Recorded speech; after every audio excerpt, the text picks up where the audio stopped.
Immaculate, directed by Michael Mohan and starring Sydney Sweeney, just dropped in theaters on Friday, and I got to see it last Sunday.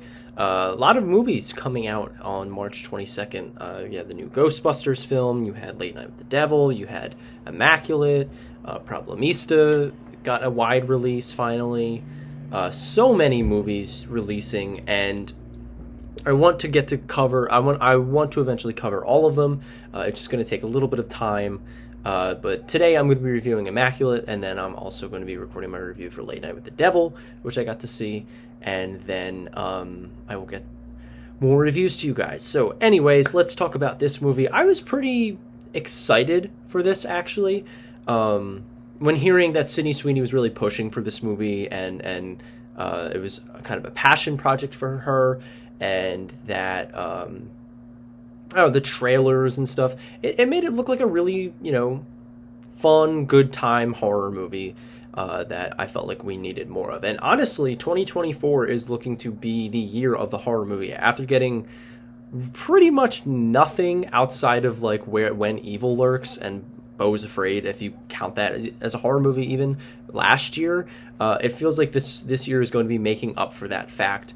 And I really am excited about that, because you guys know my love for horror, my love for everything about the genre.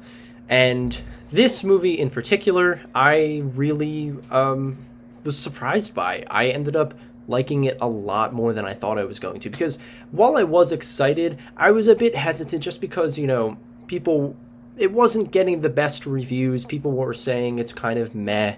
It wasn't really doing things for them. And I was oh, okay, I guess. But I have to stop reading reviews before I see movies, because this shocked me a lot. The first thing I want to point out is the atmosphere that the filmmakers were able to obtain with Immaculate. I really think that they were able to create such a distinct and creepy atmosphere that made the movie tense all throughout.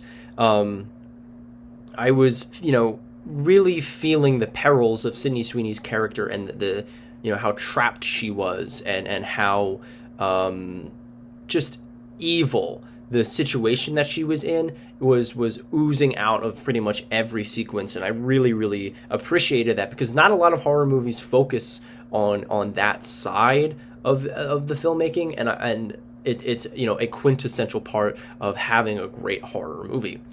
Sydney Sweeney, props to her. She gives a really good performance here. I want her to go in more of this direction. I want her to involve herself in more independent horror projects like this, because she has a lot of talent as an actress, and she can showcase it way better with movies like this, and not with movies like Anyone But You. I think that the cinematography here is really strong. It's very creative, and it utilizes a lot of different techniques to obtain that level of creepiness, and it gives the movie a lot of personality, and makes it way more active and energetic than a lot of other movies of this style are. A lot of movies that take place in monasteries, or with these lush environments, kind of just rely on those environments and that setting to do the visual work for them. And I really think that the cinematographer and the director worked really well to capture striking images and stuff that was provocative and got under your skin. The story overall, I didn't think was anything special. I think that it was heading in the right direction throughout the first two acts. They built a lot of suspense, teasing you with different elements that made you question things like, oh, what's going on there? Is this happening? Is it a cult thing? And those elements really go untouched throughout the last act, and it becomes more of a thriller and more of like a chase sequence for the last third act. And while that was fun, that was a good time to watch, I don't think it was really narratively fulfilling enough for what they were hinting at throughout the rest of the movie. Other than that, I don't have too much else to say, but this was just a really fun experience at the movies. I would like to see more horror movies like this, because they don't get made that often. They don't really, studios don't take chances on horror like this. It's usually bottom of the barrel shit like Night Swim, or what I imagined Imaginary was, which I haven't seen yet, or really highbrow stuff like, stuff that A24 makes, or the newest Nosferatu movie coming from Robert Eggers. It feels like we only get that, and we don't get enough balance in the middle of, well-made standalone horror films that, go the traditional route more often than not. And I think this movie hits that nerve and definitely scratches that itch for me. So I really enjoyed Immaculate.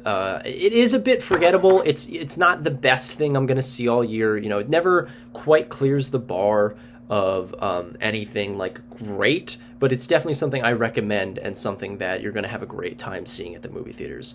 So I'm going to give Immaculate a really strong B. And yeah, thank you guys so much for watching this review. I'm going to have my review of Late Night with the Devil out as soon as I can. And yeah, so look out for that. The second part of my best of the year list also should be dropping this weekend. And yeah, other than that, I will see you guys in the next video.